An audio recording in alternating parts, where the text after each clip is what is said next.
turn on your notification bell, you will still get those information you are looking for. Thank you. What you have is corruption promoting and vote buying machineries. Please don't call it structure. P2B fires back at Atiku. A statement signed by spokesperson for the P2B support network, Sani Said Al-Turqui, was in reaction to the interview Atiku Abubakar granted to Arise TV, where he said that the former Anambra State governor can only win by miracle, as he has no political structure.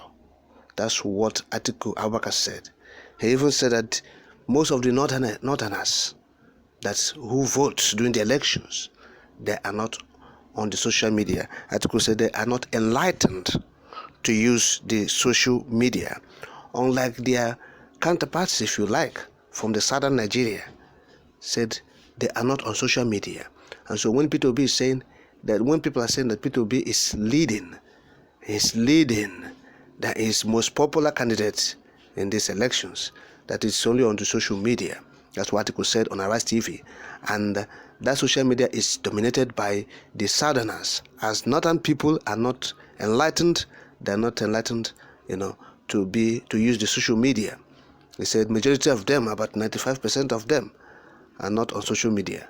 So the social media vote will not be used or to judge who is leading or to assess the presidential candidates.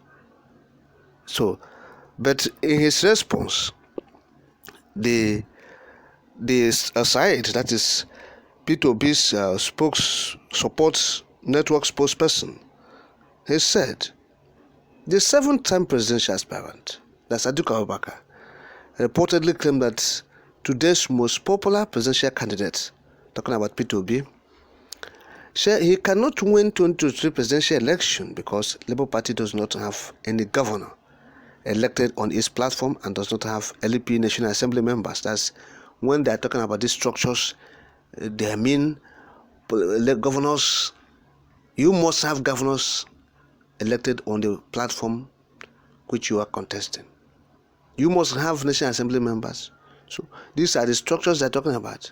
And that's what Said has referred to as corruption promoting and vote buying machineries.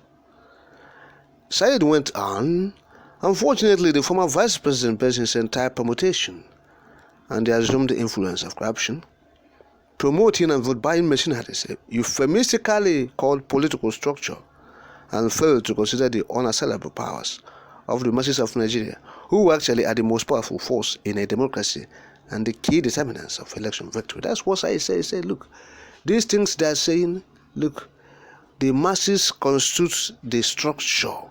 They are unassailable. The powers of the masses is unassailable. That's what I says.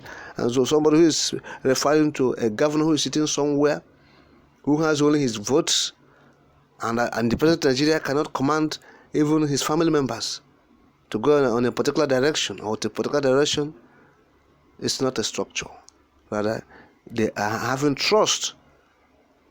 They are having their hopes on people who work as mercenaries to do vote buying for them. He said, unfortunately, the former vice president based his interpretation. Okay, let's go on. He said, every political philosopher knows sovereignty resides with the people. Alhaji Atiku Abubakar's assertion speaks to the illusions of the fascist school of thought that believes that the masses do not matter and erroneously believes that the masses cannot think for themselves. But that's it.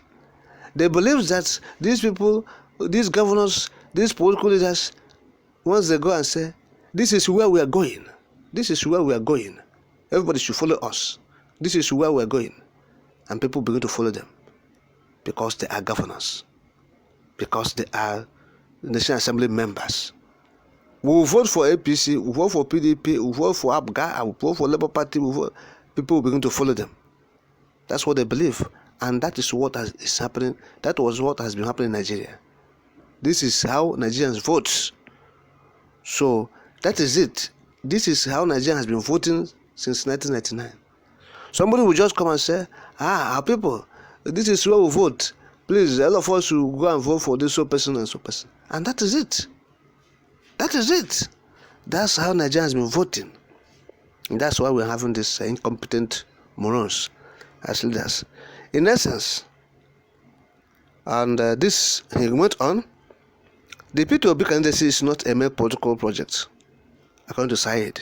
He said it's a national movement for the reawakening of Nigerians to take their destiny in their own hands and break the chains and shackles for which they are delighted as being sub-citizens, with the so-called structure being the deciders of where the voters shall go. So, this is it. People have been saying, oh, P2B, he will win the election. He will win the election. But many people have said that, look, he will win the election, but he has no structure. So this structure has been used to tout the Labour Party presidential candidate P2B since he has been making waves on the social media.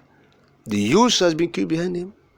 They have raised their voices in support of the Labour Party candidate, the former governor of Anambra State, for his performance as a former governor, for his genuineness, for his sincerity of purpose, and for his humility and vision-driven agenda for Nigeria.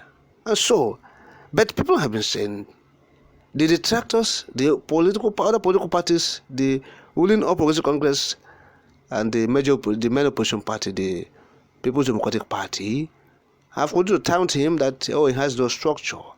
But today, this is what the leader of the spokesperson of the P2B support network is saying. Say they have a movement. They have a movement. And so that movement is for the poor masses of Nigerians. It's poor Nigerians, the suffering Nigerians, those who are out of school because their parents have no money to sponsor them abroad. Yes, so they are the structure. The suffering people who have no idea where the next meal will come from. They are the structure. P2B have said it. And his men are actually echoing it this time around. But this is what we have seen. This is what we have known. Nigeria has been known to be voting on these patterns. Someone will come, oh, he's a leader. He's Apex leader. He's this and that. And he'll come and tell the people, this is where you go and cast your vote. And so they will do that. And when Atiku said, about 95% of Northerners are not social media inclined, you begin to understand it. It is true. And that's why Nigeria is where we are today. A large chunk of the population of the country, South and North, is almost equal in population. And a particular section of the country, about 95% of them are not social media inclined, particularly the youths who are supposed to have, moved into the jet age and even be moving beyond that jet age. It's talking about not being social media inclined, still radio, inclined and all that. So that is the bane of our underdevelopment and backwardness in the country. People, when you use the northern or the particular section of the country who have been leading the country, they have been used as a yardstick to measure the developmental indices. And what have you in the country? We are moving backward. That's why we're moving backwards. We're retrogressing. When you say, oh, you caught up 2 tests for unity schools, 400 for brown people, and you say you caught 200 for the people of the South and for Anambra person. That's what we're saying. And use the ignorance in the North to say that that's to generalize it in Nigeria. Of course, that of school children in the North is nothing to write home about. And you say Nigeria, that of school children in Nigeria is so and so. And that's not in Nigeria. So, Nigeria has been known for this. They don't have their own, they can't say for themselves. People will come and force people on them. They will say, this is the person you vote, because they have money which they have looted from the state treasury. the money of the people, they use it to enslave them.